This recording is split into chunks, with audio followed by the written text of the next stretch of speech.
Assalamualaikum warahmatullahi wabarakatuh. Bismillahirrahmanirrahim. Wassalatu wassalamu ala asrofil anbiya wal mursalin Sayyidina wa maulana Muhammadin wa ala alihi wa sahbihi ajmain. Alhamdulillah, puji syukur kita panjatkan kehadirat Allah Subhanahu wa Ta'ala yang mana telah memberikan kita nikmat iman, nikmat Islam. Salawat serta salam senantiasa kita haturkan kepada junjungan kita Nabi Agung Muhammad Sallallahu Alaihi Wasallam yang kita nantikan syafaatnya di dunia sampai akhirat. Amin amin ya robbal alamin. Hadirin yang dimuliakan oleh Allah, pada kesempatan kali ini kita akan membahas sedikit mengenai thaharah atau bersuci.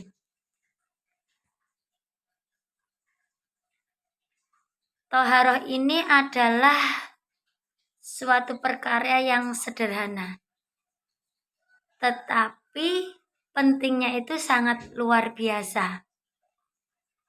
Bahkan Allah sampai menyukai orang-orang yang menjaga kebersihan. Sebagaimana telah difirmankan dalam Al-Quran, surat Al-Baqarah ayat 222 yang berbunyi, A'udzu billahi minasyaitonir rajim. Bismillahirrahmanirrahim. Innallaha yuhibbut tawwabina wa yuhibbul mutatahhirin. Yang artinya sesungguhnya Allah menyukai orang-orang yang bertobat dan orang-orang yang mensucikan diri. Jadi kalau kita berbicara tentang thaharah itu tidak hanya sekedar bersih dari najis atau debu saja. Akan tetapi kebersihan di sini adalah meliputi kebersihan jiwa dan hati. Orang yang selalu menjaga kebersihan itu sebenarnya dia sedang belajar mendekati Allah dengan cara yang dicintai oleh Allah. Kalau kita ingin Allah sayang sama kita, kalau kita ingin Allah cinta sama kita, itu salah satunya kita harus selalu menjaga kebersihan kita, baik kebersihan lahir maupun kebersihan batin.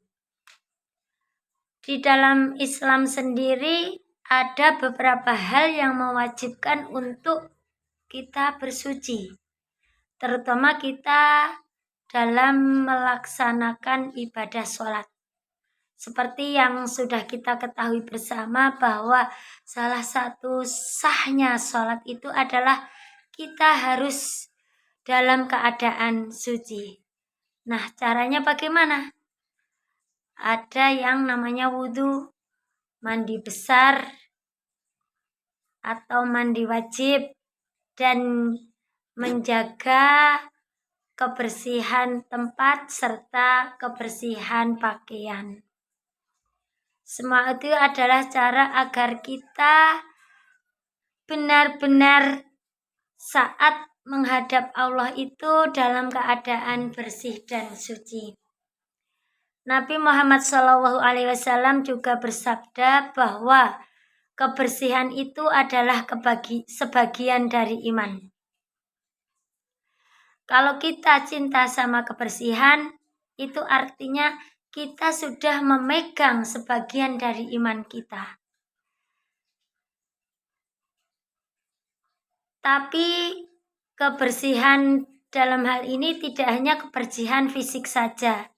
Ini meliputi kebersihan lahir dan batin, kebersihan hati juga, kebersihan niat. Dimana kalau kita itu sudah bisa menjaga kebersihan, itu kita tidak mudah akan terpengaruh dengan hal-hal atau perbuatan yang buruk. Kita tidak mudah bersuudzon kepada orang lain. Kita tidak mudah iri, tidak mudah dengki. Karena apa? Karena dalam hati kita sudah suci, hati kita sudah bersih.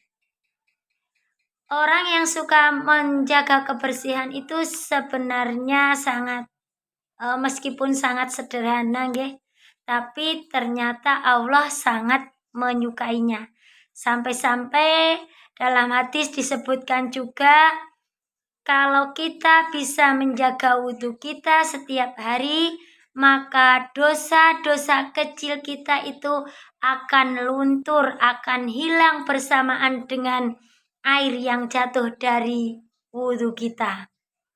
Coba kita bayangkan seandainya kita bisa menjaga wudhu kita, tentunya kita akan merasa sangat-sangat bahagia dan sangat beruntung karena dosa-dosa kecil kita akan diampuni oleh Allah Subhanahu wa Ta'ala. Makanya Rasulullah sangat mengajarkan kita untuk selalu menjaga wudhu di setiap saat. Bukan hanya untuk menjaga fisik kita, tetapi untuk menjaga hati kita juga terus suci. Dengan begitu, kita akan lebih mudah untuk menerima apa-apa atau menerima kebaikan dan selalu merasa diri dekat dengan Allah Subhanahu wa Ta'ala. Terakhir, marilah kita ingat kebersihan itu tidak hanya secara fisik, tapi juga soal batin. Kita jaga lisan kita, jangan sampai menyakiti orang lain. Kita jaga hati kita, jangan mudah iri, jangan mudah dengki dengan orang lain. Itu semua bagian thaharah yang hakiki. Semoga kita semua bisa menjaganya, bisa melaksanakannya, menjaga